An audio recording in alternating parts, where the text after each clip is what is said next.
All right. Hopefully we are live. I'm just going to wait a second to see if it comes up on my YouTube studio side, and it looks like it is, so we're ready to get started. I was actually just in the middle of doing some setup for this video, but now you can kind of see the end of it and see if I crash and burn. I just want to check if this YouTube live stream link is working. And there we go. It looks like it is. Awesome. That means I'm right to get started. So, where we left off is we had it set up so that you could have a you could use a Vuex ORM plugin in order to have access to the API. All right, I'm not explaining that very well, so let me just show you with some examples. Oh, what's this? Apparently, I've made some changes here. Yeah, we'll save that. So basically, what we want to be able to do is say, for example, user.$get to get all of the users. Or a better example would be like course.$get to get all the courses. Or $, what's another one? Create. And then you could pass through some data to create a post. So just a really easy, simple API for all of those request types. So I gave you an example of how you might implement that. But rather than implementing the whole thing, I've just included the plugin. I'm doing it in a kind of janky way for now until I set up Yarn Workspaces. But basically, I'm just pulling in a plugin that I've used in the past. And what that is doing is setting up a whole bunch of requests on our Vuex ORM instance. And here they are down here. So things like find, create, update, delete. But we've also got like bulk create, update, and delete, and even search as well. So we'll be able to do all of that functionality, which I think is going to be really, really awesome. All right, so I need to finish setting that up. And one of the things I needed to include was just some default configuration here. So we want to get data from response function and get API URL function. And I'm pretty sure that function is going to be fine because we're just returning the API URL in our config. And yeah, I've already set that there, so I won't have to change that. We just want to have a get data from response function. So let's pull through the response. Response. This is one of those things that I can never seem to type correctly. I bet you have words like that too, where for some reason your fingers don't seem to get around it. I need to do it like over and over again. Oh, there we go. I got it wrong again. All right. Anyway, next we want to return response.data. Now, Orion actually nests all of its data one level deeper. So response.data.data. And the reason it does that is because within data we have some meta fields like pagination. So we need to go one step deeper and get the actual underlying data for that request as well. I think that might be it. Let's refresh the page and see what happens. All right, so we're not getting anything, but let's have a look at the core. Yeah, so we are actually pulling something from the back end here. That side of things is working. So I just need to dig into this and find out why I'm not getting the data from the response.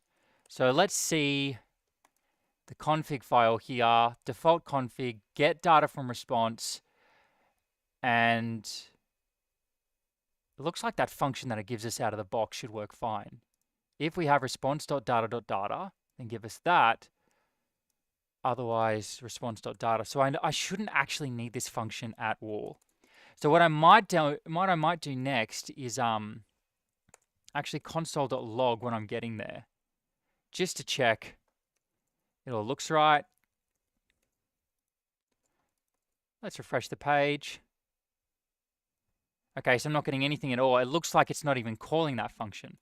So let's jump into the getter.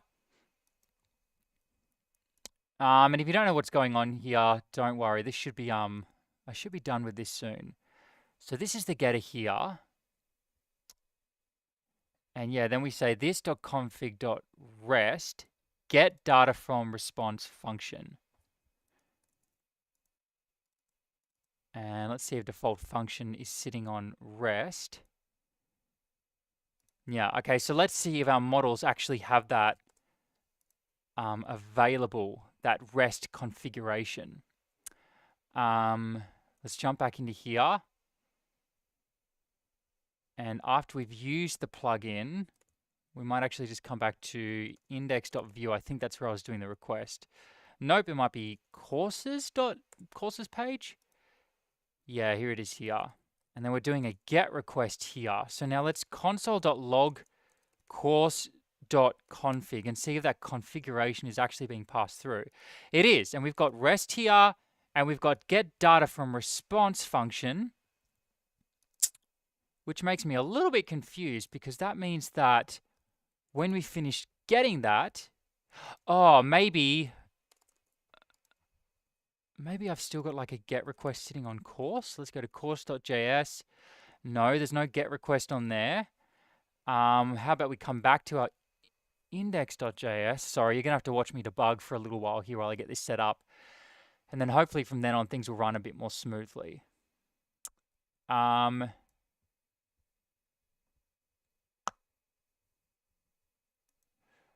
right, so we got the plugin. We use the plugin. We set the API URL. That's all working fine. I might restart the server again just in case that's got something to do with it. But somehow I doubt it. Let's jump back into here and check that I'm actually installing it properly. So when we install it, we include the config as the second argument. Yeah, so it looks like I'm doing all of that correct. What else can I do to check? Let's check if this is actually getting called. I'm pretty sure I already checked that before. Console.log getting called. Save that. Yeah, it looks like it's not even getting called there, which is very strange. Oh, we're trying to make... Oh no, that's the user's request. So how is that working at all? That's not even getting called. Get data from response. So let's try and dig a little bit deeper into the request itself. I'm going to come back in here. This is the get request. And let's see if we can dive into here. Console.log here to see if that gets us anywhere. All right, so we're getting a little bit deeper now. And now let's see if we can actually call this to see if we can actually get that REST config. And we can. All right, we're getting a little bit closer now. And now we're saying this.persist by. And that should be create by default. So we should be saying, let's console.log. We already know that we've got this because I just checked if we've got the config. Maybe we'll just console.log this anyway to check that it is actually the course object. Whoops. And it looks like it is. So then we're saying basically this dot create, and the data we're sending through is using get data from response. It's because I changed that from function to just get data from response. I changed the API, but I didn't change it in the REST. Okay, that's something I did behind the scenes. I apologize for that. I'm pretty sure this is going to fix the problem. Yeah, so let's just get rid of the word function there. I wanted to simplify the API a little bit, but I didn't change it in other parts of my application because I'm naughty. It's working! That's wonderful! All right, now we just need to get rid of that console.log. Woo! And by the way, let me just refresh the page here. Yeah, this error I'm getting here is actually expected. I want to get that error because this is basically me checking if the user is logged in. So we just try and fetch the user, and if we don't have that user, then we basically say set up our UI in such a way that it represents a state in which we're not logged in, which is why we have sign up and log in. Whereas if we are actually logged in, so let me just log in here. All right, I might have to sign up again before I can do that. Yeah, so now if I refresh the page, that request will be successful. And if it's successful, it pulls in the user and we get this up here. That doesn't quite look like it's rounded properly. Anyway, I'll look into that later on. Cool. All right, so we can go along with the to-do list for today. And I need to remember where I put it. Where did I put that to-do list? I think I actually put it on my desktop. Sorry, I really should have been more organized before I stream. Quasarcast stream. That's the file. All right, so this is the stuff that I want to get done today. Finish building the requests plugin. We've done that. So just to give you a bit of an idea, we can now do bulk create requests, bulk delete, bulk update. We can do create requests, delete requests, find requests. We've all of our models, and they are all conforming to Orion's API. So if you remember from the last time we did a stream, if you weren't here, that's totally fine. I'll show you now anyway, because this is super exciting. If I cd into API and I say art route list, Orion, we'll make that condensed. Laravel Orion basically gives us all of these routes for free. These batch routes, these search routes, and basically I've mimicked those routes in my front end so I can easily create models that will then do these requests and automatically update the state in Vuex ORM. So as we do more of this video, that actually might start to make more sense. But let's move on to the next thing for now. All right, so finish building the request plugin. That is done. I might even add a few lines here just to represent that. So we want to write policies for lessons and courses. So basically, we don't want anyone to be able to create a lesson or a course. We only want admins to be able to do that. So the first thing we want to do is make it so that a user has the concept of an admin. So let's start permeating that throughout of our application. So this is the user class. And if I come down here and find the fields, here we go, they're at the top. I probably should put them at the bottom. I think that's how Kia King does it. And here's an example. So I think I'll just do what he does to keep things consistent. And then we'll have here admin, and let's set that to this.adder, and that's going to be false by default. And then what I want to do is say static is admin. Probably not static, actually. We want this to be a getter. So how about we say is admin. I've got to remember the syntax for this. But we want that to be a getter. So we say get is admin, and then we return this dot admin. So the reason I do that rather than calling this directly, in fact, rather than making that a getter, we might need to pass through things in the future. So I'm actually going to make that a function that then return this dot admin. So the reason I do that and call this function rather than calling it directly is if we change the way we fetch an admin in the future, it's not going to change throughout our application. It means that we only have to change it in this one place, but everywhere else we call the function is admin. All right, so that should work. Next thing we want to do is actually set up a migration that adds is admin to the user table. And I might actually add that directly to the users table and then remigrate the database rather than creating a whole new migration for that. And to do that, I might come down here and say table, and this is going to be a Boolean that is basically just we'll just say admin. Or maybe it should be roles so we can have different roles. Nah, that's overcomplicating it. So now what we'll do is we'll go to the user factory and we'll come down here and then we'll say admin, and by default, we're just going to set that to false. I'm not even going to use faker to that. Whenever I'm generating a user, I'm going to assume they're not an admin unless I specify otherwise. So that's good. Next thing we want to do is remigrate the database. So I have too many consoles open here. Let's clean things up a little bit. There we go. This is app. I like to have one for app that's running the server, one for app so I can do stuff, and then we'll have API here. And now let's say art, db, wipe, and then we'll migrate the database, and then we'll seed it once it's been migrated. And there we go. So that all worked. Next thing I want to do is create, let's just try creating my account. So I have to refresh the page here. We'll have to sign up again because we just remigrated the database. Oh, what's going on there?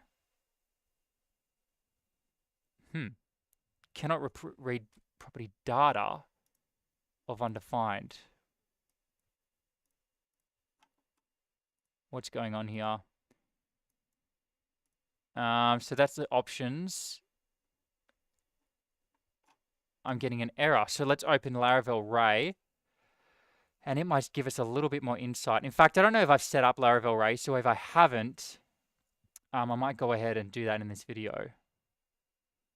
All right, so let's open Ray now. I think Ray automatically logs our errors for us. So what I might do is just make sure I've got it installed.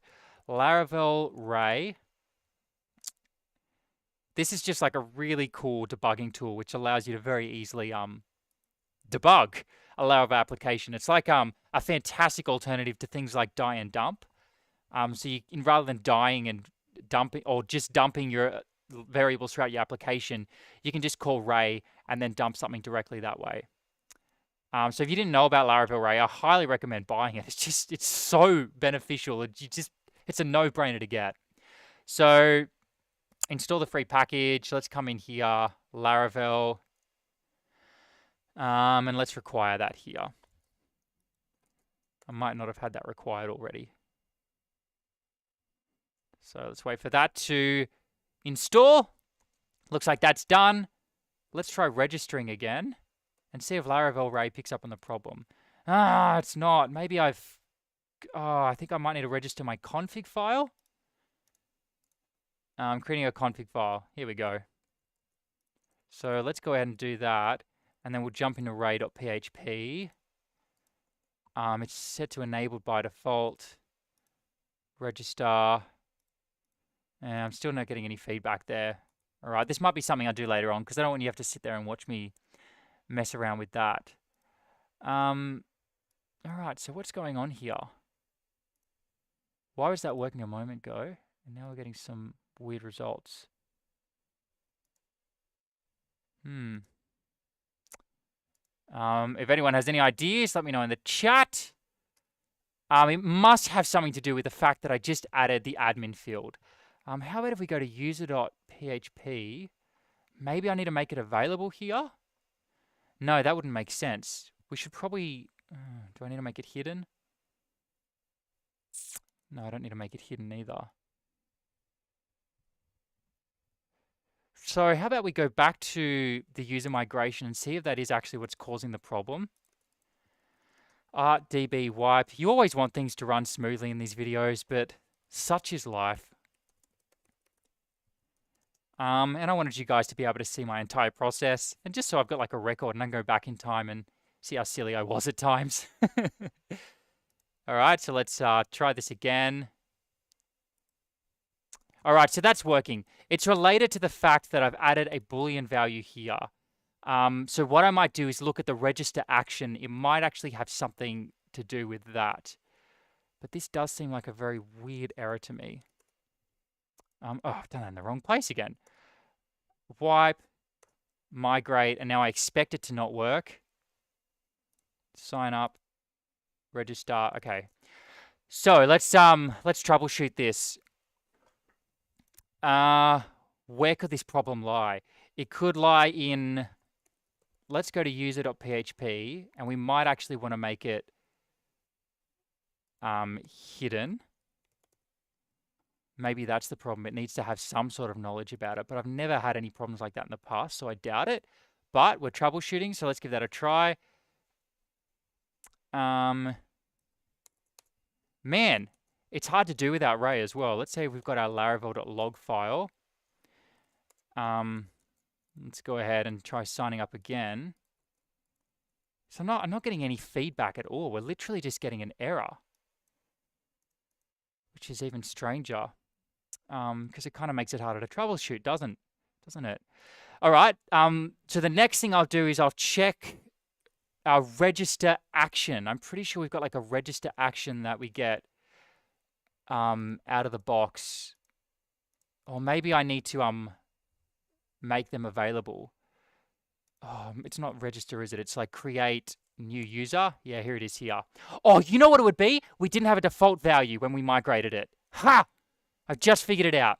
So let's go to our create user migration. We want a default there to be equal to null. I'm not sure why I didn't get better feedback on the front end. Sorry, not null, false. So I bet you if I now migrate that, see the database. I've done it in the wrong spot again. Okay, let's just run the seeder manually. There we go, refresh the page. That's working. Let's see if we can sign up now. Okay, cool. It looks like we have a different error now. That's what we want. No, we don't have a different error. All right, so now we're getting access controller origin. So it looks like that probably means that the pre-flight request is having problems, which usually means that there's an issue deeper on our application. This is the hard thing with dealing with CORS. When you're dealing, oh, hey, nice to meet you, Bazaar. Am I saying that correctly? Let me know how to say your name. Bazaar. That's what I'm guessing for now, at least. Yeah, so when you're dealing with CORS, it often makes it a little bit harder to troubleshoot because you'll have a problem when you're making a request to the options endpoint, which is this one here, and so you don't get a proper feedback when you're with your proceeding request. Proceeding request. Oh, anyway, okay. So admin should be by default set to false. So we shouldn't have to input that data. Let's go back to create new user. What's happening here? Email. So basically, we're creating the validator. That validator should pass. I don't see any reason that it shouldn't. And if it didn't, we'd get feedback anyway, letting us know that it didn't pass. Then we create the user using the name, email, and password. And then in the background, let's run into Tinker here. This is what it will be doing. So here's another way that I can troubleshoot this. Let's set the name equal to Luke Diebold.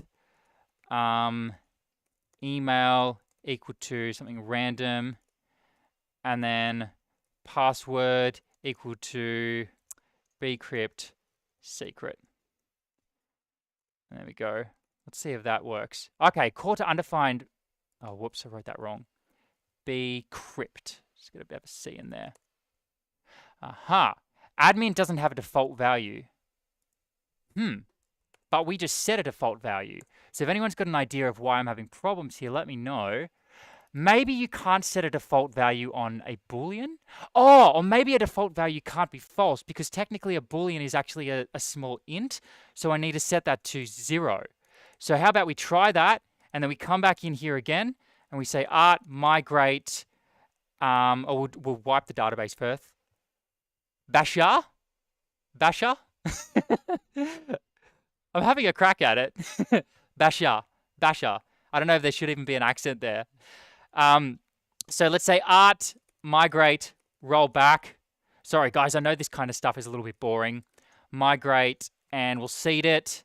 And then let's give it another crack. And it's working! Woohoo! Okay, so the problem there is, behind the scenes, a Boolean is not actually true or false in the database. It's actually a tiny int. So we need to set it to either 0 or 1. When you're using SQL, you can't set it to, we don't have the concept of true and false, at least when we're using MySQL. I'm pretty sure that's what the problem was there. So that's one of those little tidbits which is good to know. In fact, I should probably make a record. Let's open the text document there and record that somewhere so I can talk about that in a video later. Database, Boolean should be 1 or 0 when default. I'll know what that means because we just talked about it. All right, so we're ready to move along now. What I can't even remember what the next thing on our list was now. That's why we write it down. So we want to write policies for lessons and courses, and that's why we added admin so that we have the concept of an admin. So now we want to go to user.php, and then we want to come down here and have a function that checks whether or not someone is an admin. Is admin, and then we will simply return this admin, and I'm going to coerce that by having a double exclamation mark. That basically converts it to true or false, adding that double exclamation mark there. So the first exclamation mark makes it false or true, and the second exclamation mark brings it back to the whether or not it's a true or false value. Yeah, so hopefully that made sense. Okay, so next we just want to add a comment here. Check if the current user is an admin. And yes, we are returning a Boolean there. So now let's come in here and say art tinker, grab the first user in the database, and now let's see if we can check if that user is an admin. We get false for that user. I'm just going to assume that's working because we'll hit problems later on in the application if it's not. So it looks like that function's actually working now. Next, we want to have those policies. So let's go to course policy. Maybe we don't have that yet. Okay, so we have to make a policy. We can do that by saying art make policy, and I'm pretty sure I can just pass it the model like this, and the model for this is going to be a, think to myself, course. I accidentally added a common lower. See, if I were doing a video here, I would just get rid of all this stuff, and you'd all think that I'm amazing. That's the good thing about doing live streams. I don't have that like perfect flow that I usually have. Man, what is this? Help. Butterfingers. Yeah, it should be model. And then we just say what the model is equal to. Model is equal to course. Not enough arguments, missing. Oh gosh, I should have actually read what the problem was. So course, policy, and the model we will use is the course model. Woo! All right, let's jump into course policy. And now the cool thing about this is Laravel Orion behind the scenes. Let me just quickly run you through Laravel Orion in case you're new to this. But I'm going to do it fast because some people are probably watching this after having watched the other videos. Laravel Orion allows us to very quickly scaffold our API. So we're very quickly scaffolding a course API here. This is the courses controller. I'm going to now get rid of that disable authorization because we're actually implementing authorization now. And it's automatically going to look for our course policy and use it.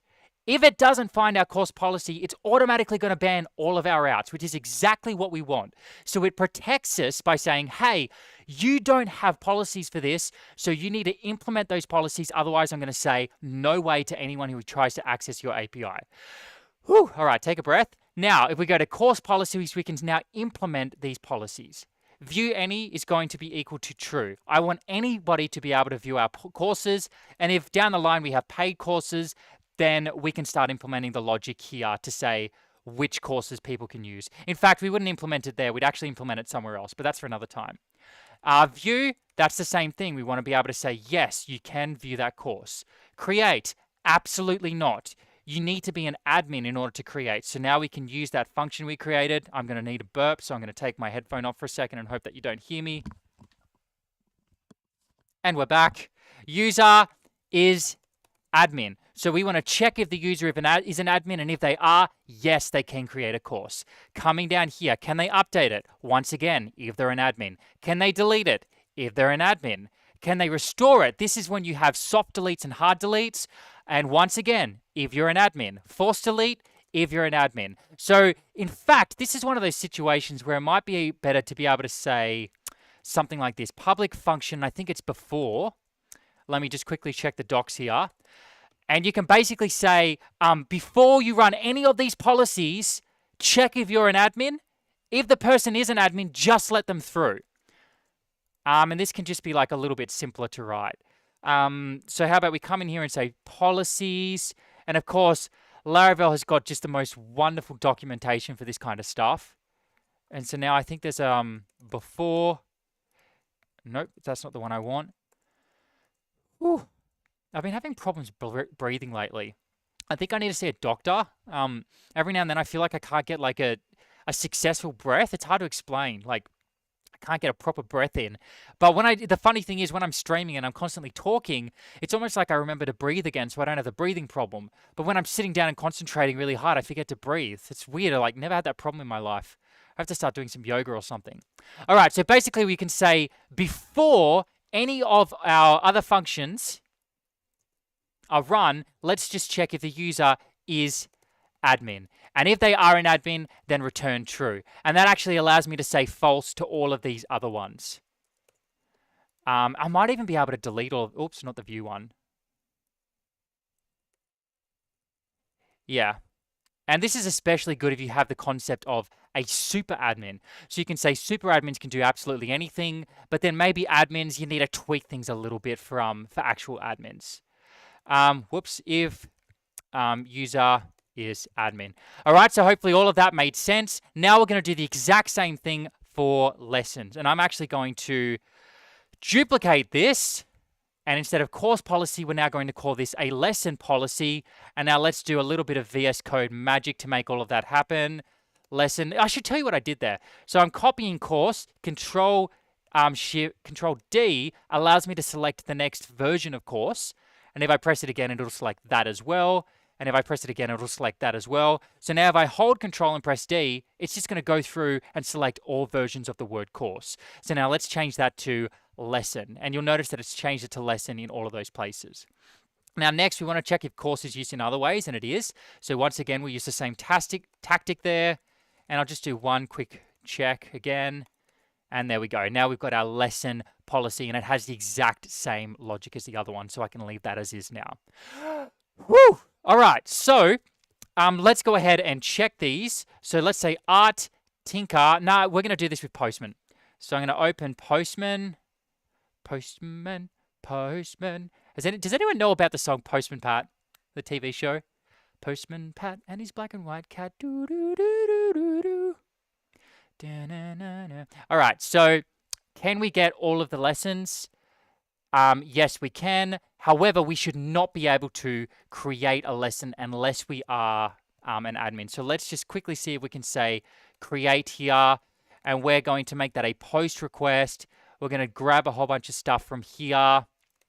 What else? We want to add a body here. We won't even bother adding a body because it'll just say that we've got invalid data if that comes back, if we are an admin. All right, what am I getting? It wants to log something.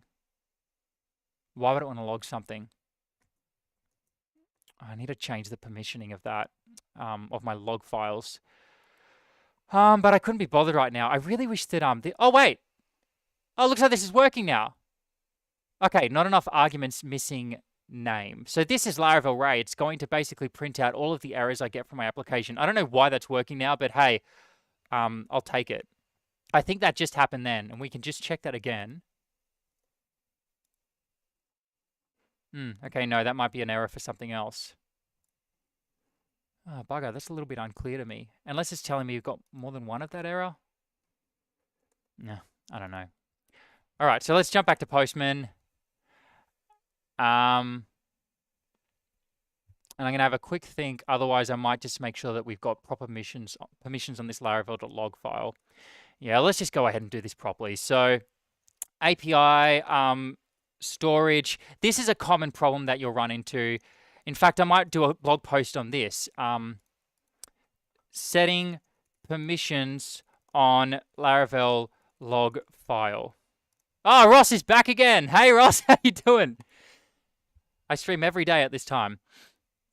Ross is one of my old friends from school. He's not old, but old as in like we're friends from long ago. All right, so we want to make sure that everything within this folder has the right permissions. So at the moment, it should be set to Luke and www-data, and it is. So why isn't that working? Laravel.log. Okay, so we need to set it specifically on the Laravel.log file. So I'm going to say chown recursive. We don't have to say recursive, actually. Luke www-data. This is Linux-based stuff. I'm basically saying the user Luke and of the group www-data has permission to view Laravel.log. All right, so it looks like that worked. Let's go ahead and try and run that request again. And this time we should actually get, something different. Title doesn't have a default value. Okay, it looks like it's actually trying to insert those lessons. Oh, that's because if we go to our lessons controller, we've got disable authorization there, which is really bad. So I'm going to bring that back to normal. Keep up the good work, buddy. What's your blog URL? We'll have a look. Yeah, it's actually a website I'm building right now. So I'm actually showing everybody how I'm building the website that this video itself will be on. So it's called quasarcast.com. I'll throw it in here if you want to see the website in its current state. Quasarcast.com. And it's going to have like some blogs and other stuff like that. But at the moment, it's just a basic site that shows my videos. But we're making it a whole lot better. That's what I'm working on right now. All right, cool. So let's try sending that through again. This action is unauthorized. Okay, that's working now. That's exactly what we wanted. Next thing we want to do, we've got authorization on the back end working. We want to actually test if we have an admin user, are we able to make that request? So I want to make a Laravel Sanctum token so that I can test API requests. All right, so I don't actually know how to do this yet. well, I have done it before, but it was a while ago in one of my other videos. So basically, you'll get to watch me learning this as well. So API token authorization. We want to say has API tokens on the user class.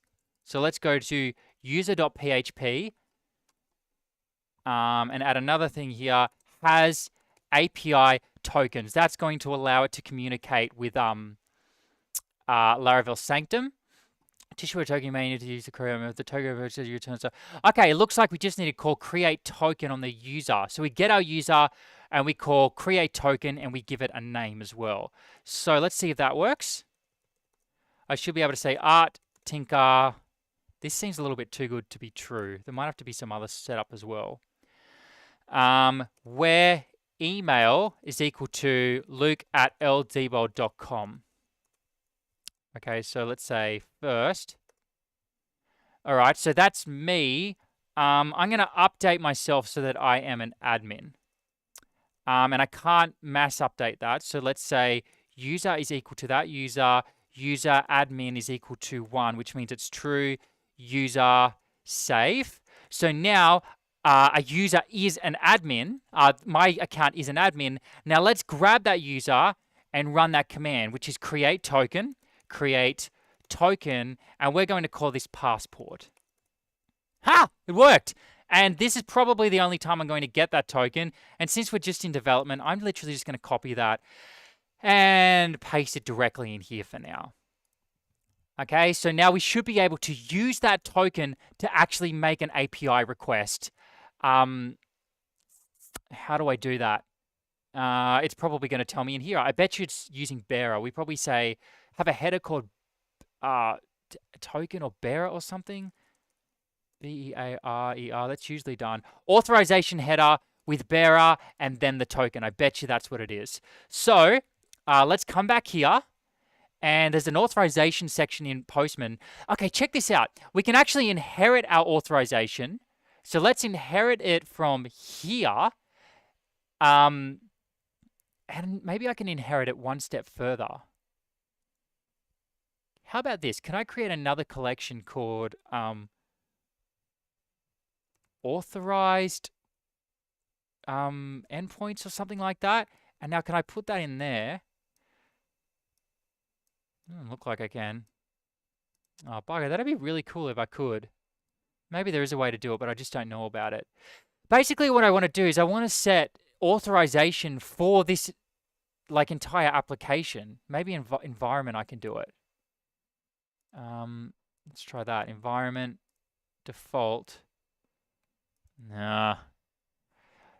All right, I'm going to have to set it at least for now for every single section. I'm surprised I can't drag that and nest that. That's really dumb. Anyway. Okay, so we want to have a bearer token, and I think we could just paste it straight in there. So now everything in lessons, so this route in lessons is inheriting its authorization from here, and the authorization for that is using the bearer token, which we got from Laravel Passport. So if you want, you might want to go back and watch this later to see what I did there. Same for create. I'm just going to inherit the authorization from here. So let's see if that actually works now. Unknown column API tokens. All right, so let's think about why that might not have worked. It looks like there might be some migrations that we were supposed to do in order to get this set up that we didn't do.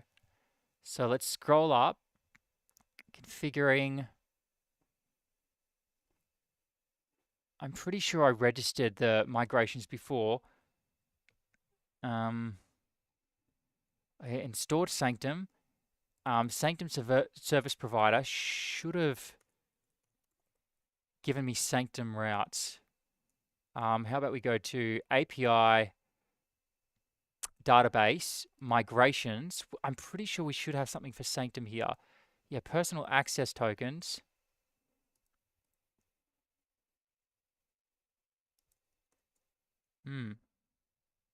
All right, let's dig a little bit deeper into this problem.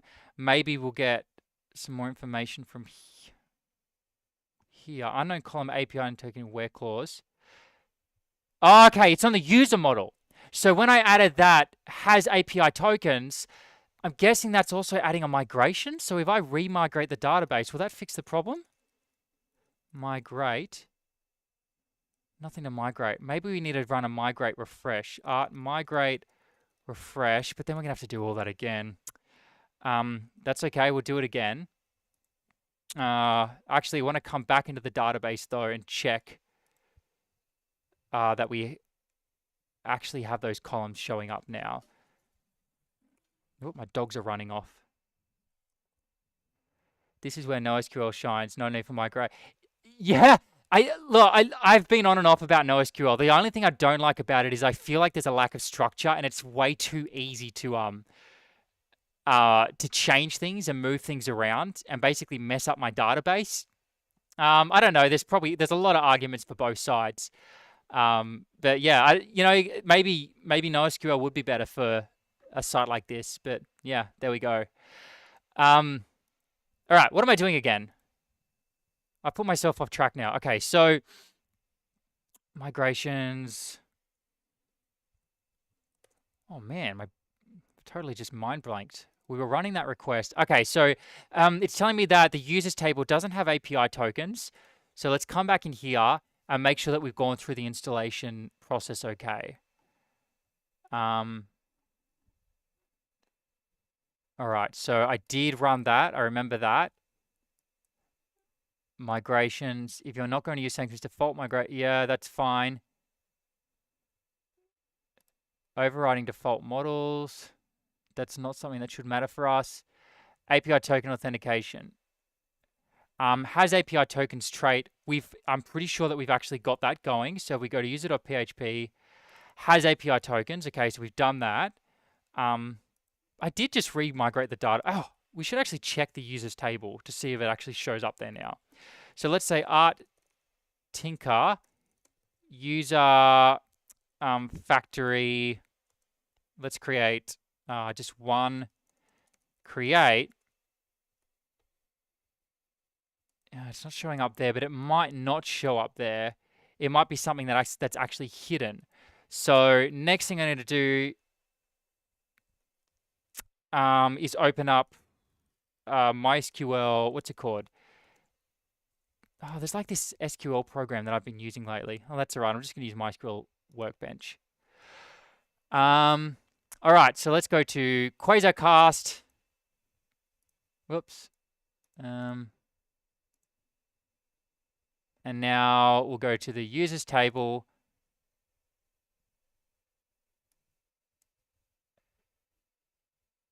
And it looks like we do not have that tokens field that it was looking for. Let me know if you guys have any ideas. But I'm going to keep plugging away at this for now and trying to figure it out. Let's go back to the docs and move along. I probably should have read the whole thing. But create token works. So if create token worked, then you'd think that it would exist in the database. Token abilities, that's not related to what we're doing.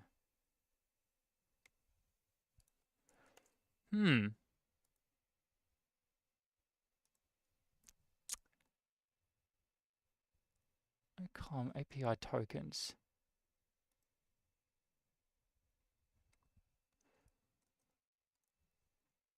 Got to admit, I am a little bit at a loss right now. That's all right. This is the stuff that happens when you are developing. What else can I do? So that's definitely being implemented. We could check if I actually did register the service provider. It's possible that I somehow missed that. Or maybe I need to set something in the sanctum.php config.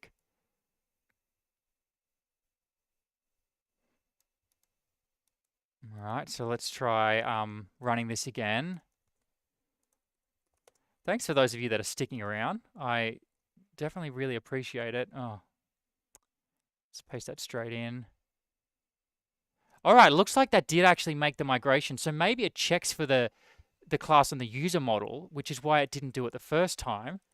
And now if we migrate it, We're still getting that. So let's say art, migrate, refresh. All right, and now let's see if it's showing up now. Let's refresh that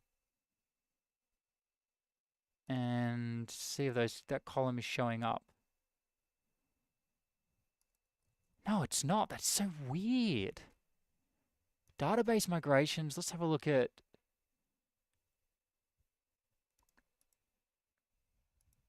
Maybe it's something that I'm supposed to add in manually. Migration. That's customizing the migration. If you're not going to use Sanctum's default migrations, you should call the. I'm pretty sure I'm definitely not doing that. I do not remember doing that. Ignore. No, so that's not the case. What else could it be? One database table in which to store. Man, this is bizarre. Maybe I wasn't supposed to add it to the users table? Maybe I was supposed to add it somewhere else. I'm pretty sure though, it belongs in the users table. Let's go back up here. What was it? Has API tokens trait.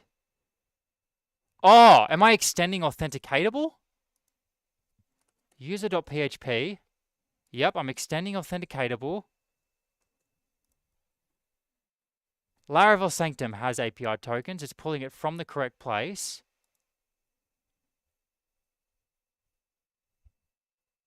Can you elaborate on what the problem is again? Okay, so the problem is Laravel Sanctum, which is what I use in order to use authentication. It's working for SPAs, but it looks like in order to use it to authenticate users using something like Laravel Passport, so directly, not using an SPA, we want to be able to use a bearer token, which is what I've got up here, adding in the bearer token.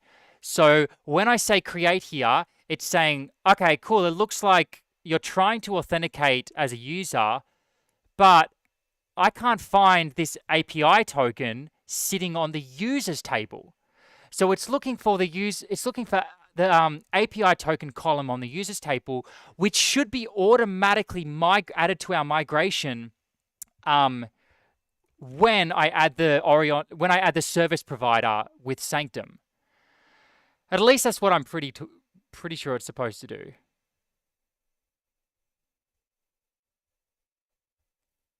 Yeah, so that's my current problem here. You know what? It might be something that I just need to add manually.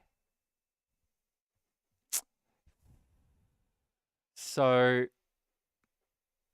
yeah, okay. Let's scroll down a little bit further. There might be something later on. Protecting routes, no. Let's see what commands we have available in Sanctum. Let's say art Sanctum. We can say art. I'm pretty sure we've got a list of Sanctum commands here. Sorry about this, guys. I really wanted to get more done today, but that's the way it is. It doesn't look like we don't get any Sanctum commands. All right, so let's dig a little bit deeper.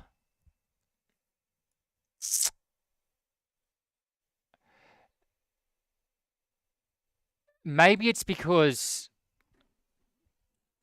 I already have a user table and I need to do it. I needed to do this earlier on. You know what? A solution for now might just be to manually add. Oh wait, what's this here? Oh no, that's for using a custom model. All right, I'm going to go back to the user class and check that again. So use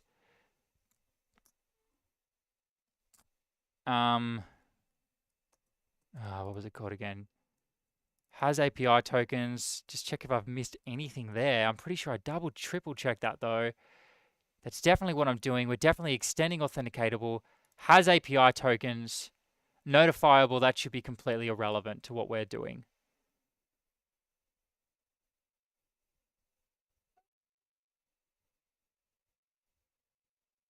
Okay. So, yeah, this is basically assuming that everything's working now. You know what? I'm just going to, for some reason, maybe it didn't work when I migrated before. Migrate, roll back. And let's just try migrating again. Jump back in here.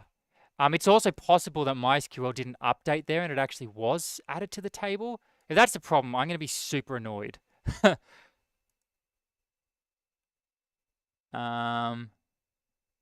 No, it looks like it's still not there. Man, bugger. So I've done this in previous projects. It could also have something to do with a service provider that hasn't been registered properly. If you're not going to use something,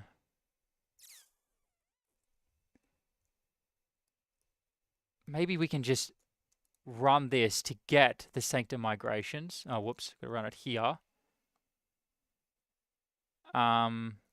So that should show up there now. Nope, didn't show up at all. Sanctum database migration should now be showing up in our migrations. So it's almost like that command is simply not adding the right migrations in there.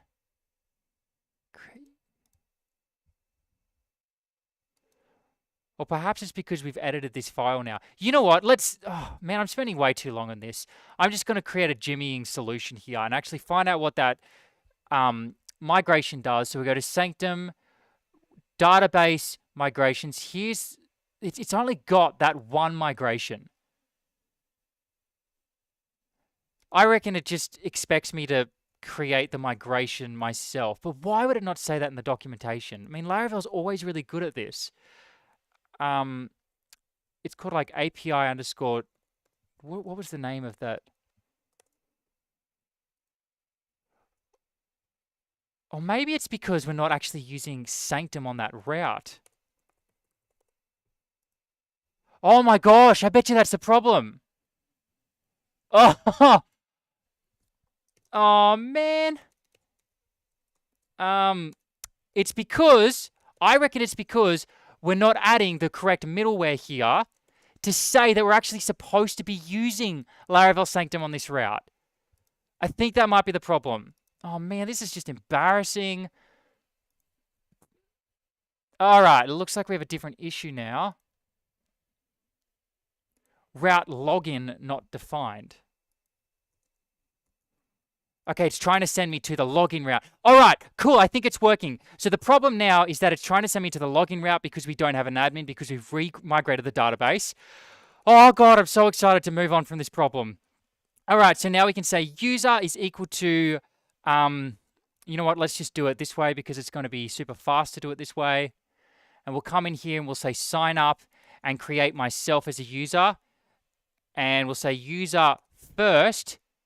There I am there. And then user create token. And we're going to call it passport. Now we can grab that token. And we can jump in here. And we can set that token there. So now we're using the correct token. Let's come back to our create request and send it through. Oh my gosh, it's the same issue. All right, so we should be using the auth sanctum middleware, which means that it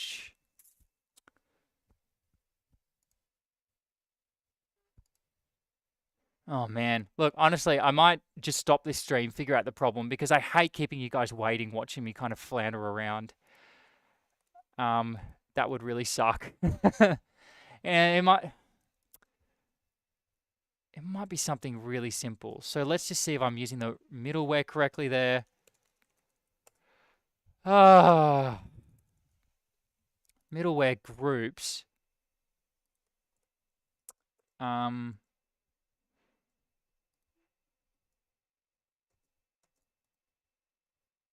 So group, I should be able to just add in options like that. Middleware auth sanctum. I know it's not a migration issue because otherwise I wouldn't be able to issue tokens in the first place. So it's got to be a sanctum. It's got to have something to do with the fact that I'm not protecting these routes correctly with sanctum. I really think that that's got to be the problem. Let's get rid of that group section and just change it to middleware for now to check if that is the problem. Oh, actually, I can't just copy paste that in because the format is different. How about we run route list to check that it's correct? Quasar cast. List. Route list. Oh, we need to jump into API. CD API. Oh, this is not my brightest hour. But you know what? I think these are the moments that make us stronger. I'm going to be super determined to make sure I'm organized and like in the zone next time. So I'm just going to get better and better at this, and my videos are going to get better and better. All right, so they are being protected using Sanctum. So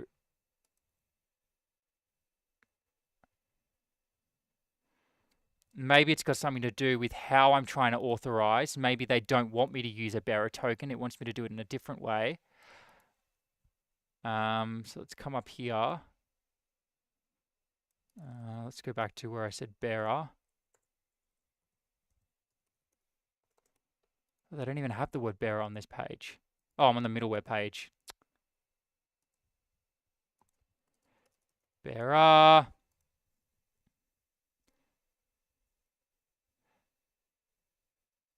Should be included in the authorization header as a bearer token.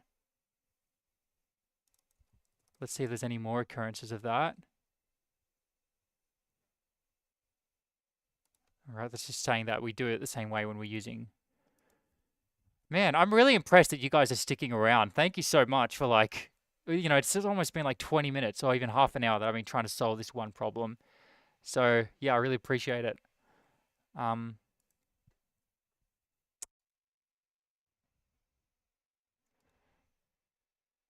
No, I don't think that's the problem. We already know that we're getting the right token back.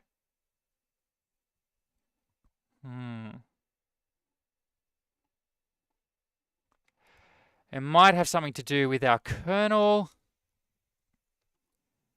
So that's just ensuring front-end requests are stateful, but this isn't a front-end request. It shouldn't matter. Is there any other place where we've got kernel? No, that's telling me to do the exact same thing. How about we look for middleware just to check if there's any other middleware that it mentions. Next, you should add Sanctum's middleware to API. Yeah, no, that's just the exact same thing we were looking at before. It's just talking about broadcasting. And it's auth sanctum middleware in order to protect those routes. Am I spelling middleware correctly? Yeah, I already know that it's being protected by the middleware. Man, I'm super like running out of ideas here.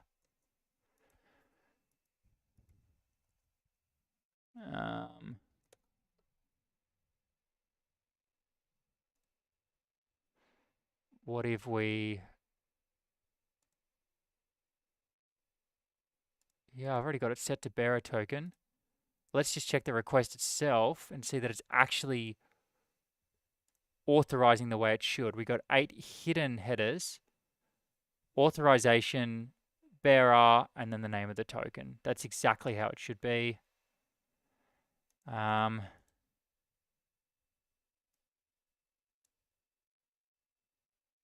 Man, I'm honestly so confused by this. Maybe we can dig a little bit deeper into these files to try and figure out where in the query it's getting wrong. You know what? Really, I should just be Googling this. kind of embarrassed I didn't even think to do this earlier. Okay. Maybe it's because I'm on like YouTube, so I feel like I can't Google things. So column not found. So let's just add the word sanctum in front of that. Oh, it looks like I've hit this problem before.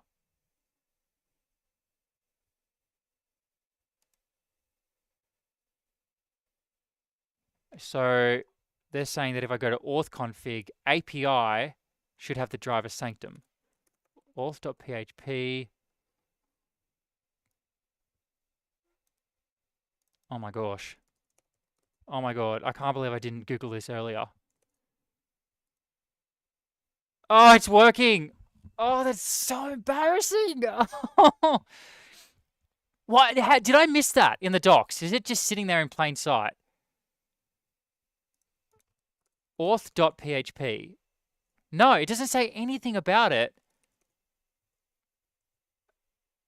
Maybe that really should be written into the docs because I even added it within the middleware. Okay, but that was adding it to the middleware is probably just going to make sure that it will work when you're using front-end requests. I guess when you're doing back-end requests, you need to add that in. All right, so I'm going to do a blog post on that as well. Blog post on this issue. Oh, man. You know what? We get smarter and smarter, though, the more I add things to this list and just keep writing blog posts. Okay, I'm just going to keep pushing along. Thank you so much for sticking around. Those of you that did stick around, let's have some fun and, you know, hopefully actually start building something exciting out of this. All right, so now we can do a create request. We've got the API token already set up. Did I end up remigrating the database?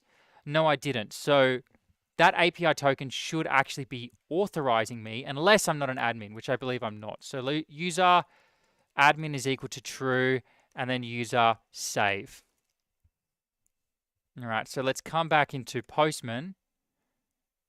And then let's go to create, send.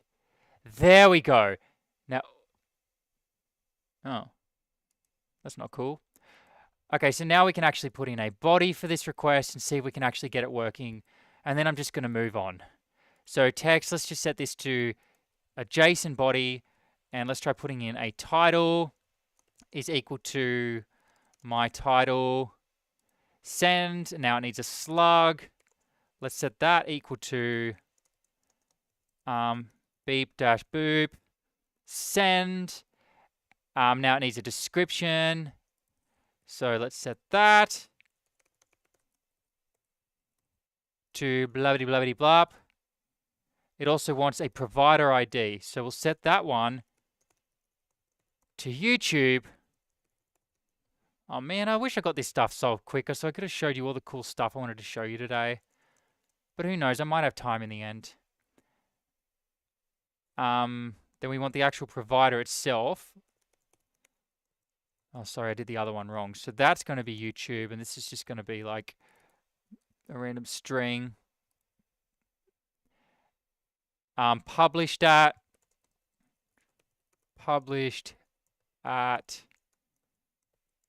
and I might be able to say like year, month, day. Is that how you usually do it?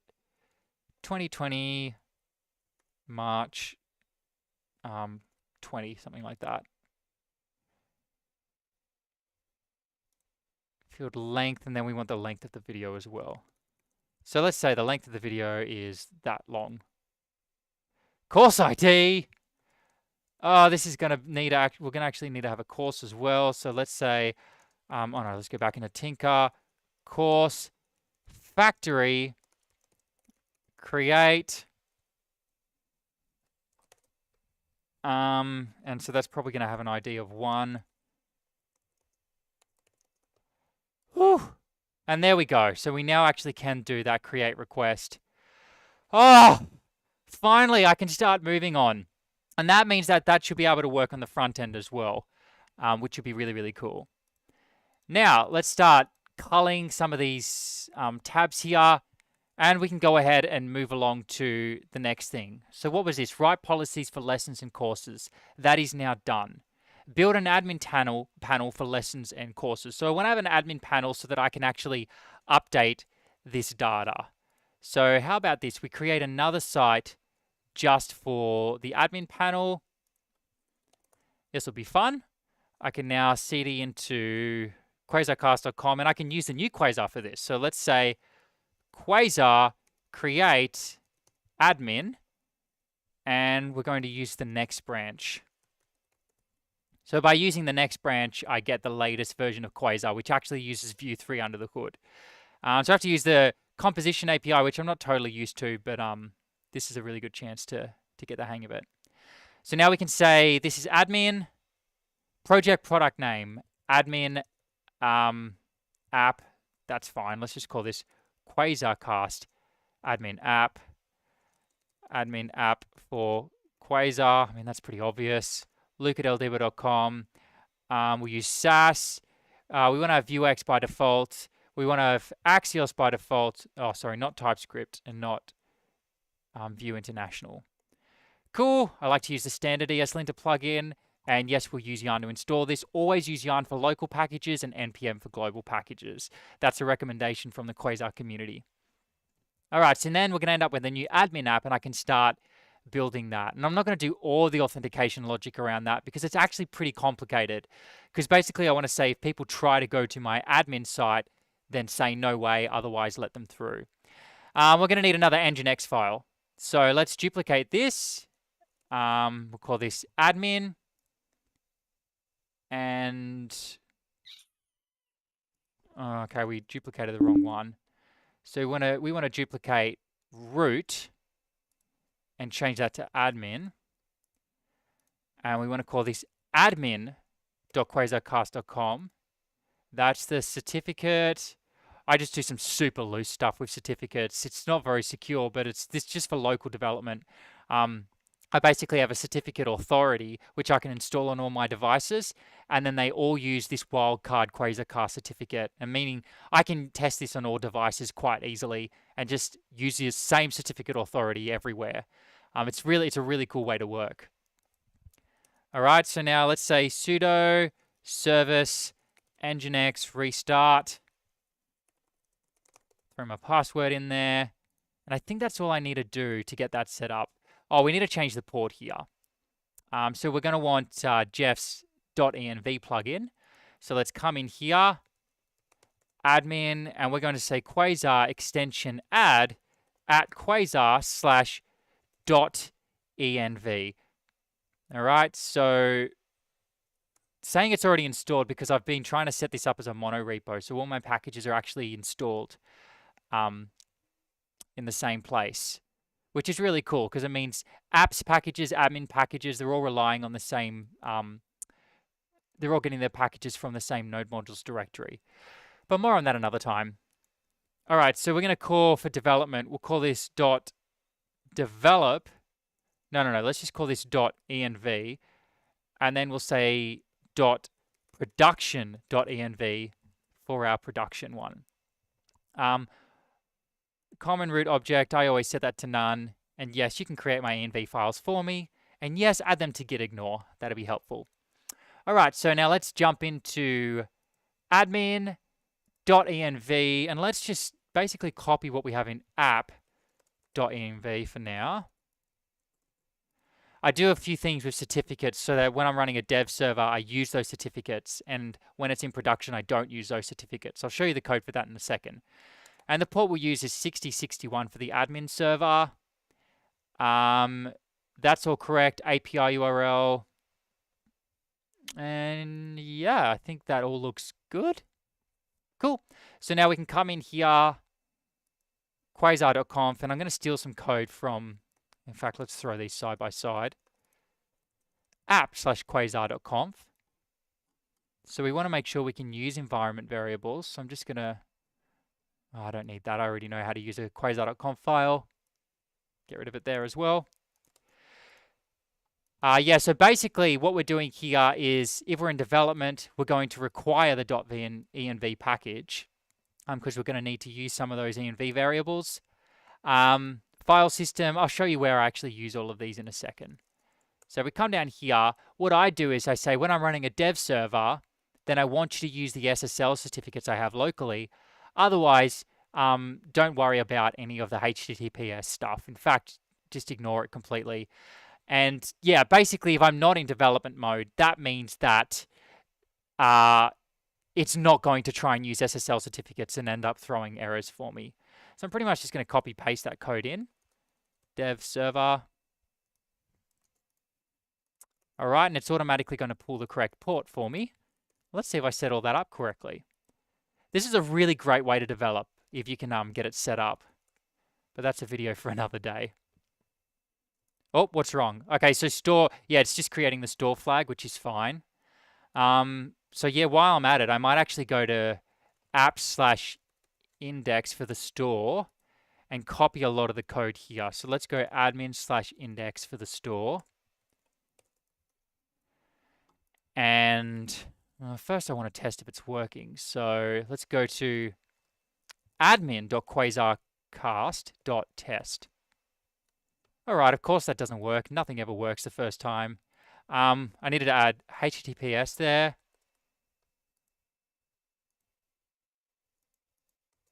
All right, so I'm guessing the problem now is an Nginx problem. It looks like it's not picking up my Nginx config file that I have for admin here. That should be 6061. So we want to make sure that when we go to admin.quasarcast.test, it's sending it to the right server there. So let's come back in here and say sudo server. Yeah, let's restart Nginx again and refresh the page. Quasarcast. Oh, the other thing I need to do is open my host file. You could use something like Valet for this, but unfortunately, Valet is a little bit too inflexible for what a lot of the things that I need in my system. So I don't use Laravel Valet. Maybe later on I'll try and use it and configure it more to my liking, but for now I can't use it. So let's come down here and we'll say admin.quasarcast.test. That'll send me to the right place now when I try and go to it in the browser. And it's working. So there we go. This makes it a lot nicer to work with. That means that we can use a URL. That means we don't run into any like SSL certificate problems that you often get when you're developing. I believe it's worth the extra work in setting that up. Yeah, setting things up properly with Nginx or Laravel Valet. Okay, let's move on to the next thing. So we now want to make sure that we're using the right router technique for admin. So let's say quasar.conf, and we want to use history mode. So rather than having this hash mode for all of our routers, I'm going to change that to history. And my Nginx config has already been set up for that, so that's going to work for me already. And let's just wait for that to load. That's loaded, refresh the page. And if I get rid of that hash, it should still, whoops, it should still work. Test. Cool. Now let's just do like a little bit of scaffolding related stuff. I'm going to delete basically everything from the menu. We don't want anything in the drawer. I'll keep it for now because I probably will end up using it. Let's leave that scroll area. I don't want that. Oh, wait, hang on. I've gone to the wrong main.layout file. Main layout for admin. All right, so let's just call this admin. I don't need to display the Quasar version. You know what? Let's steal a whole bunch of the logic from here. Let's see if that just works straight off. It's not good because I'm trying to import a whole bunch of things that I can't import. How quickly can I get this set up? So let's go to app now and let's go to source models and let's copy that and use those models inside of admin. From memory, we had a model alias. So let's go back into quasar.conf for app. Where is it? It's down here. And if we go to our aliases, I'm going to copy that code and then jump into quasar.conf up here, extend webpack. Oh, I think you do aliases a little bit different in the new Quasar. So let's jump into Quasar version 2, and we'll say alias. Yep. Adding Webpack aliases. So let's go to our build section, and then to extend Webpack. Oh, it looks like it might actually be the same. Build. Okay, so it's got chain Webpack. It simply doesn't have extend Webpack by default. So I should be able to just paste that straight in there, and it'll just work, hopefully. Apparently we've got errors in this file. What are my errors? Okay, so it looks like I forgot the parentheses there.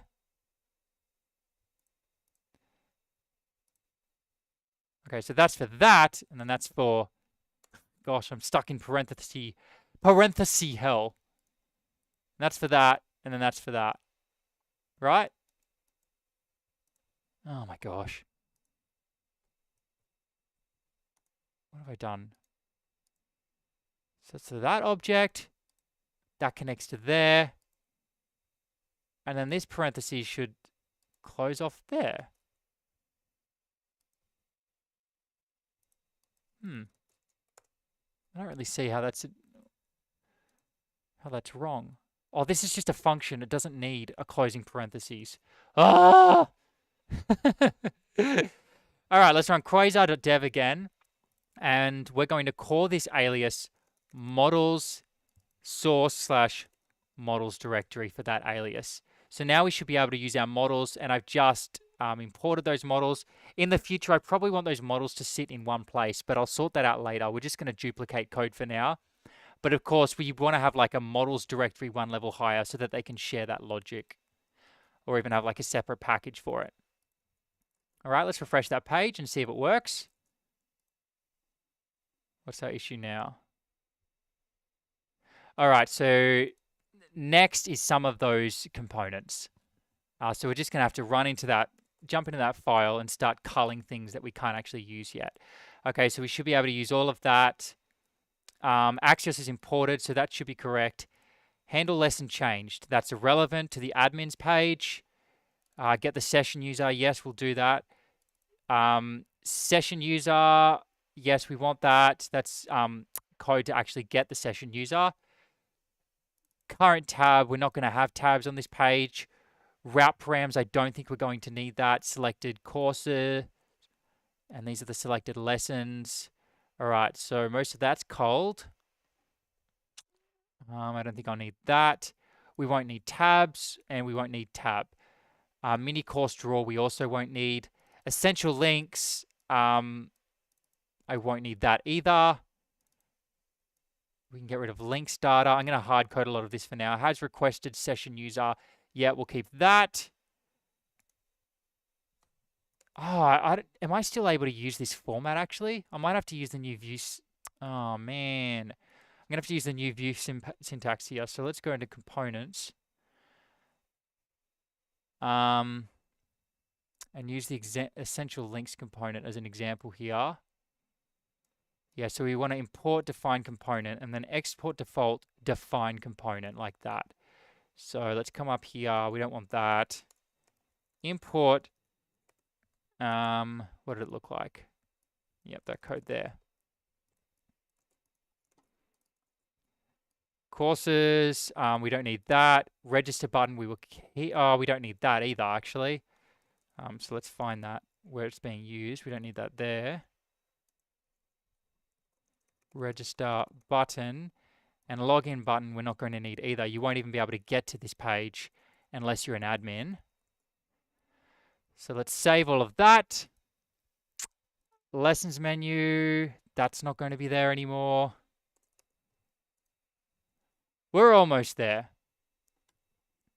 What else have we got here? All right, looks like we've got an error here. Looks like I didn't close it off. I think I need to have a closed parentheses there. Yep. Login button. We don't want you at all on this page. Honestly, it probably would have been faster to just build this from scratch. All right, so let's save that. Okay, apparently you can't find models/user. So we might have to run that again in order to get our aliases, but I'm pretty sure that we've got our aliases set up properly now. Yeah. And if we go to models, we have actually got the user in there. Oh, it doesn't like my formatting. Doesn't like that formatting either. What's wrong with that? Expecting an assignment or function call instead of... Okay, that's something I'll look into later on. Looks like the lint is doing a lot more work for me now than it used to, which is really cool. Some new benefits of the new Quasar. And there we go.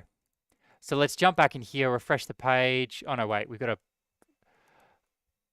Oh, okay, it's being super strict about me returning a function here. All right, so I might actually be able to say, expected an assignment or function call. Okay, we need to return that, I'm pretty sure. Yep, okay, that was the problem. Sweet. There we go. All right, now we're getting somewhere. This is going to be our admin page.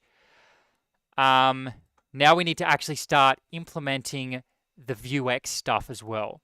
So let's go to store, index. Oh man, I don't even know if Vuex ORM is going to work with the new version of Vue. So I might actually have to use the older version. I didn't even think about that.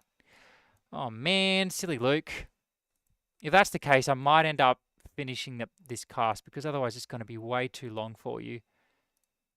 And I do not want to bore you to tears. We want to keep this at least remotely interesting. Okay, so let's say store/index.js on the app file. And let's see all of the stuff that we're doing here.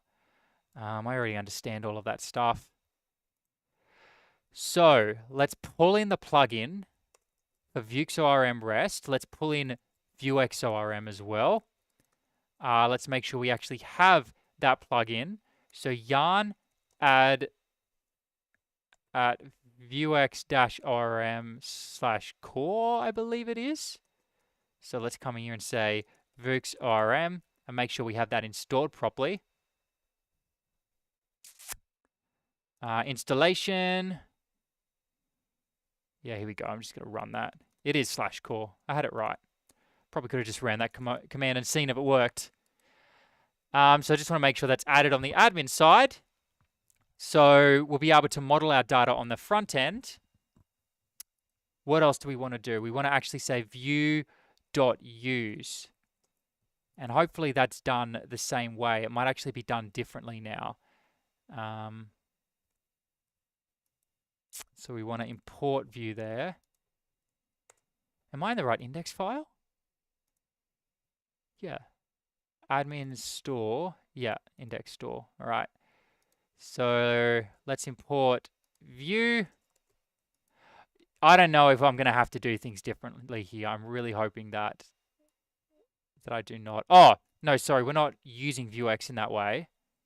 So I might not actually have to import view. That's all being handled for me. Now I want to run all of these imports. So let's just copy paste over that section. Cool. So that's all working. And now we want to say Vuex ORM. Make sure that you're using that plugin. And then we want to initialize the database and register all of those models so that we'll be able to use them on the front end. Looks like we're running into issues now. Yeah, I'm not sure this is going to work with the new version of Vue, with Vue 3. But I'm pretty sure Kia King will be onto that. So it should be working soon. Dist Vuex. What am I doing wrong here?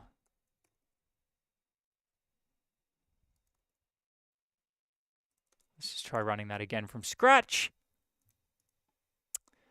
And they look like they're pretty similar now. And we just want to make sure that Vuex ORM is being installed there properly, and it is. And while that's... Yeah, okay.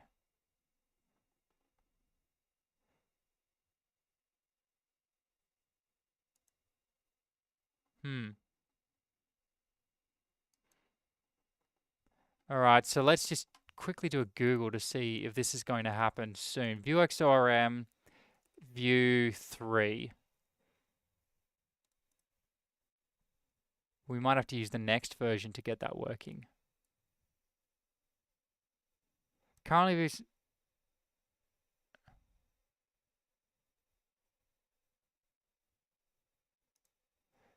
Yeah, okay, since they're not adding features, it might not even work with the current view. Man, I'm going to have to recreate this package, basically. I'm going to have to recreate admin and use the old version of Quasar, which is really, really sad, until the new version of Vuex ORM is available. If that's not going to work, let me just quickly do a little bit more of debugging and see if I can figure this out. I don't know why it's talking about single file components. That shouldn't have anything to do with any of this. In fact, let's comment all of that out. Comment this out. And see if we get green now. No, we're getting the exact same problem. So it might have actually something to do with something else. Let's go to main layout.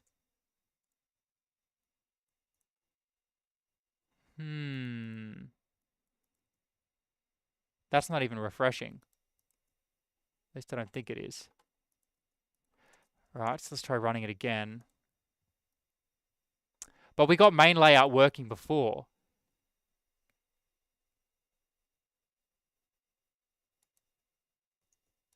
Let's just try running yarn there. Already up to date. Quasar dev. Let's bring this back to how it was originally and see if that's going to fix the problem. So this is a new error. It might have something to do with the fact that I'm using Workspaces now. Oh, okay, so maybe it will be a good idea to delete Workspaces and bring us back to normal. So at least for now, I'm going to delete the concept of Workspaces. And then I'll come back into admin, delete my node modules folder. And we should have a yarn.lock. There it is there. And now let's just run yarn again. So now this is just going to use it locally. Oh, one of the problems I might have had is that I didn't actually point our workspace to admin. Probably should have tried that first. Anyway. Oh, yes. Thank you for finding that out for me. That's really handy. Thanks, Scott. Oh, I hope I'm allowed to say your name. Well, everyone should know who you are. You do so much work for the Quasar community. Constantly, like, in the forums. I remember you giving me help when I was first starting out with this stuff. So, yeah, this guy who's in the chat at the moment, M8A, he is an absolute Quasar legend, and he does a lot to help us get the name of Quasar out there. So, big thank you to him. Big shout out to Scott. I just used your name again. I hope that's okay. I'm going to stop saying it now. Otherwise, I might have to delete this live stream. No problem. Okay, good. I don't know. Some people, you know, are pretty iffy about privacy, and I need to be careful about that. And thanks for looking that up. That's like really kind of you. Oh, how long have I been sitting on here now for? We've been going at it for almost an hour and a half. Man, we've run into some serious problems. But, you know, the cool thing about this is all the stuff I'm learning here, all the problems I'm running into, if I'm recording them all down so that later on I can start creating videos and blog posts, and people are going to search for similar problems, and they're going to hit my YouTube videos and my blog posts, and they're going to be able to fix their problems. So it's really awesome that we're hitting these problems. I honestly see it. Like, this is an important mentality, I believe, as a coder. It's really important that when you run into problems, rather than thinking, oh, crap, and getting upset, and admittedly, I do that sometimes. I do it a lot. But it's important to have a mentality of problems are good.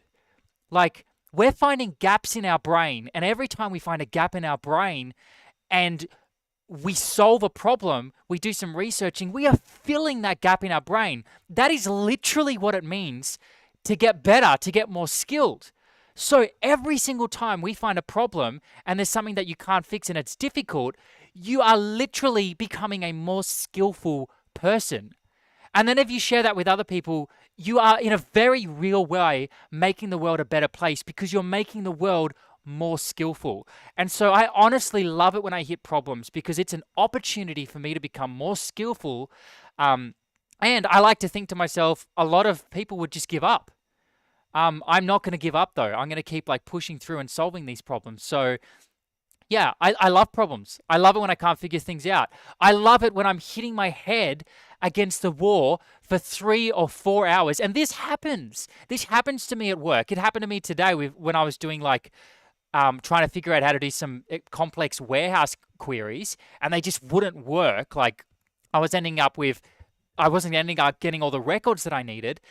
This is a good thing because it means that when I figure it out, I am so much more valuable to the company now. And I'm so much more valuable to you guys because I'm going to share that knowledge with everyone. So, yeah, if you can take on that mentality, you are going to become a much, much better coder. Yep, that's why I like doing support for Quasar. I learn a lot more from.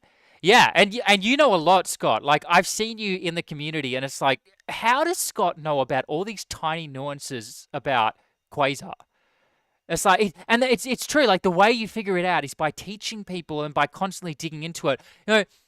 I know a lot about upgrading Quasar because I built a whole series on upgrading Quasar. And that's not because I'm smart. Honestly, I mean, you see me today. A lot of you have seen me completely get baffled and fail over some silly little problems. I was a total dum-dum when I was a kid. But because through for some reason, like I remember reading this book when I was younger by Tony Bazan. It was called the Mind Map book. And I don't know why, but it just made me believe that I can learn anything. And that all you have to do is just keep at it again and again.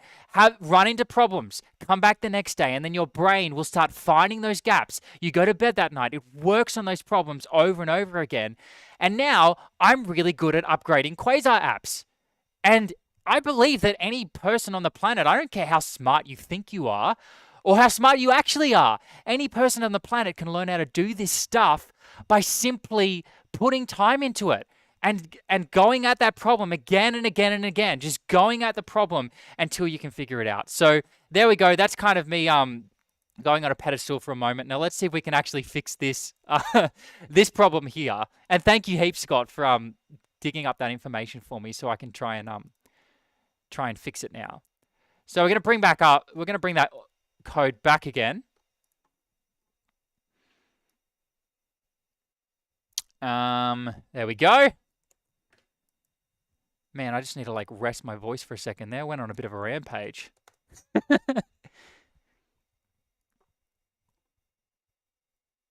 Maybe this is related to the Webpack aliases. Maybe like perhaps I did that wrong. And that's why I'm getting this issue.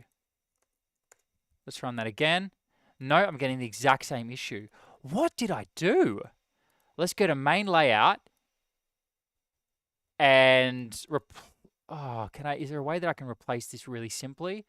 How about this? We just have the queue page container and we'll comment everything else out.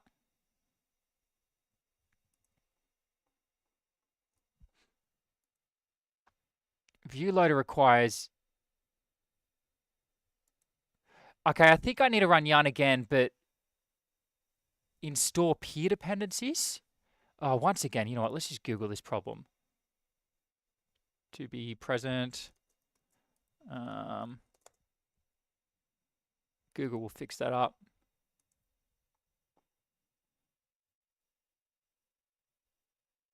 Okay, so let's say yarn add.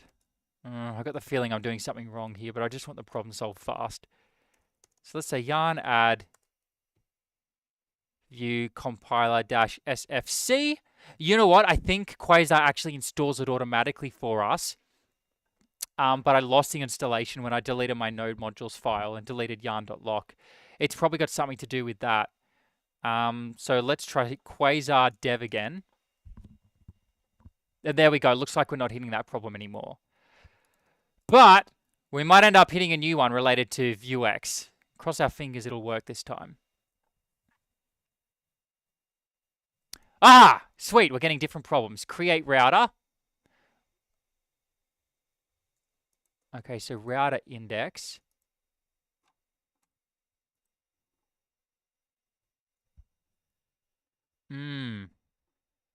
Yeah, you know what? I think a lot of this is related. I'm a private pilot, and there is a saying among pilots. It goes, a great pilot is always learning. Same goes for any job or skill. A great developer is always learning. Oh, absolutely, 100%. In fact, what terrifies me is to stop learning. I get this really uneasy feeling at the pit of my stomach, like when I haven't been learning for a while. It's like I didn't even know how to explain it. I just start feeling uneasy and I start getting really fidgety when I haven't learned something new. I get like, honestly, I feel useless. Maybe this is like some problem in my psyche. Just like there's something like I'm not making myself as useful as I could be to the world. Anywho. Yeah, I feel like this stuff should be supplied for us via Quasar. But for some reason it's not happening. I'm going to come in here again and delete yarn.lock. And delete node modules. Run yarn again. Might just have to go back to the original version of Quasar. But I do really want to push to using the new one as much as possible. I want to push myself to learn the composition API. Because you know what it's like when you want to learn something new, part of you sort of, has some pushback to it. And I never want to become that person. Like, I never want to become that person who's on Twitter saying, oh, composition API, now we need to learn something new, blah, blah, blah. But like, dude, it is so useful, especially for large projects. It is so useful to be able to just share code that easily and, to start getting better type hinting and all that jazz. So, it's one of those things, just learn it. Sometimes as a developer, we need to learn new things. So I'm excited to learn it. Quasar dev. Maybe I don't have the new version of Quasar CLI installed. Let's, Quasar. No, I've done a video series on this, so I'm sure I have the new version. Okay. Router index.js. It's telling me that create router doesn't exist. Was not found in view router. I mean, they are warnings. Is it still working? No. Where are we getting that problem though? And create store. Yeah, I think it's almost time to call it a night. It's 8 o'clock over here, and I've been going for an hour and a half. Man, I'd really like to get some of these problems solved. But some of this stuff, honestly, is probably better I do behind the scenes, so you don't have to sit there and watch me fumble through it. Some things are good for live streaming. Some things I think are better as their own personal videos. So yeah. But oh, by the way, guys, I really need to let you know about this. I'm starting something called the Quasar Show. And basically, it's going to be a really clean show, not like what I'm doing today, where I basically run through new stuff in Quasar. It's going to be the kind of thing where you can come home at the end of the day after work, sit down and watch it. You can be in front of your computer if you want, or you could literally just like watch it on your TV through YouTube using a Chromecast or whatever. The plan is, Quasar info. Yeah, sure, I'll do that for you. Quasar info. Let's go Control T, CD admin, Quasar info, so you get some more space there and you can actually see. That's what I'm getting.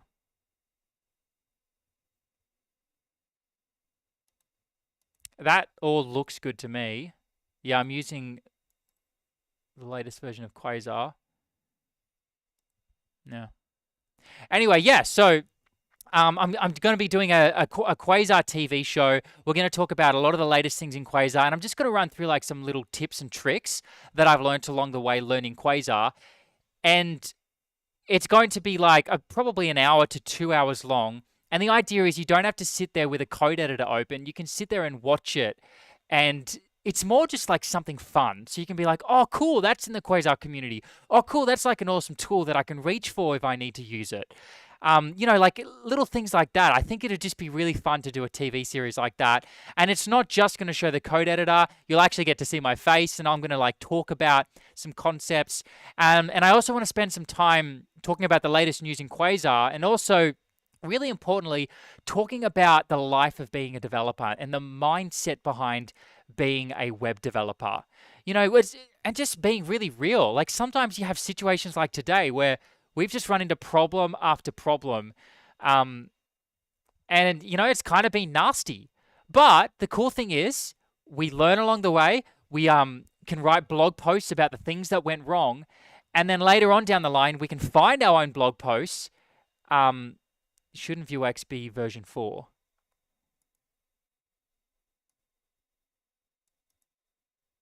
I think you're right.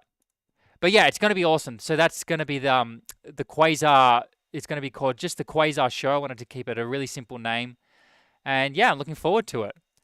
Vuex. Let's just say Vuex GitHub. Yeah, you're right. That should be version 4. What about View Router? What's the latest version of View Router?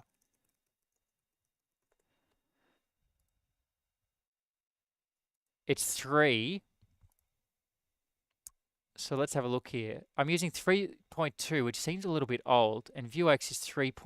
So why do you think that? Do you have any idea, Scott, of what that might be? Why would Quasar be using an older version of Vuex? Because yeah, this shouldn't work with the older version of Vuex. Let's also say Quasar Vue is Vue 2 as well. Oh, you're right. What's going on here? It's almost like it's not detecting that it's a beta package. So how does Quasar know that it's? Yeah, there we go. It's saying here that it's Quasar beta, so that should be picked up when I run Quasar info. Anyway, I'll get onto that a little bit later on. So yeah, thanks everybody for watching.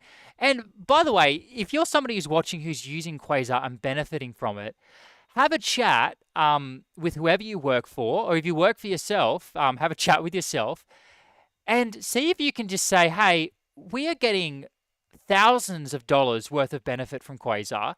Do you reckon we could just donate a little bit to the community? Do you reckon we could donate to the developers of Quasar?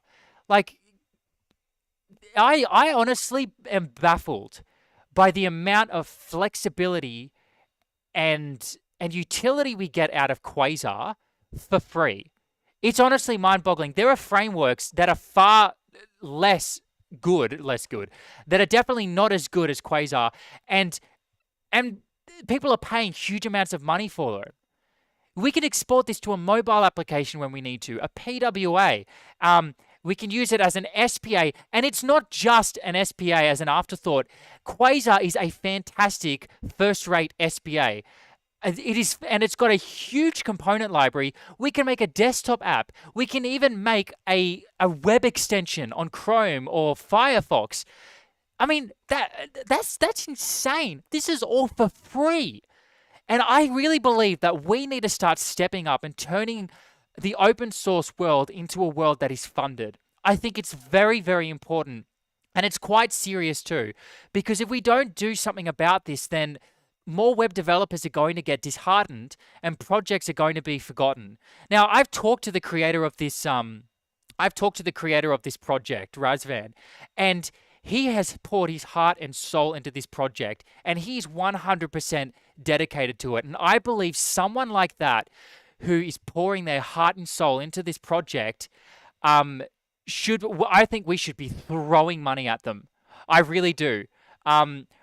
I'm currently looking for ways to get more income. By the way, just to give you a bigger vision of what I'm doing here, I want to start creating this website, Quasarcast, so that down the line, we're going to have a subscription service where we'll have free videos, but then if you want to go deeper, we have paid videos. And my plan is to give as much of that money as possible. In fact, to begin with, I want to give all of it to the Quasar community until I reach a point where I think that they're getting enough money that justifies, at least somewhat justifies the work that they're doing. All right.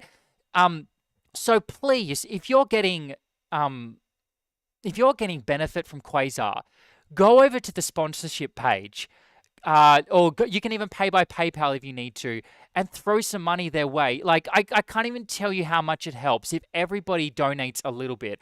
This is why we have websites like Wikipedia as well, which have made knowledge open to the world. This is extremely important. Something I'm really passionate about. It's very important. So please, if you have the means, just consider donating to Quasar. In fact, you know what? Go to GitHub and do it right now.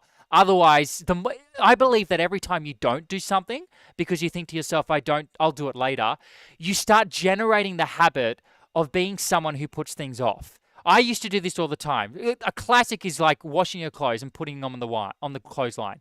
You keep saying, I'll do it later, I'll do it later, I'll do it later, and you never end up doing it. Like, I used to do this all the time as a kid and even into my early adult years. You have to act now, otherwise you will never be the kind of person that acts and gets things done. That's why I'm sitting here streaming, because I've committed, even if it's a messy stream like today, I've committed to streaming every single day at 6:30. You need to make it happen and you need to act. So go over to the Quasar GitHub page. You go to quasar.dev and there's a sponsorship link, and make it happen right now and help make the Quasar community a better place. And another way that you can support us is watching these streams. And when I do start releasing paid videos, just know that a large sum of that money is going to go to helping the Quasar community. And it's also going to give you a huge amount of benefit, I believe. I'm thinking about giving people a free t-shirt if they sign up for like a 3-month membership or like a 1-year membership as well. I think that'd be really cool. Just to give people like a bit of more of a connection with the Quasar community. So thank you so much for watching. I can't believe that there are 6 viewers that have stuck around for this long, despite this video being a little bit messy. I really appreciate your attention. I don't take it lightly. I'm going to take the stuff we've learned from today, do blog posts, do some separate videos, and next time we're going to dive into something a little bit more fun, which will be building the admin panel out for our courses and lessons. Thanks heaps for watching. I really enjoyed this one. And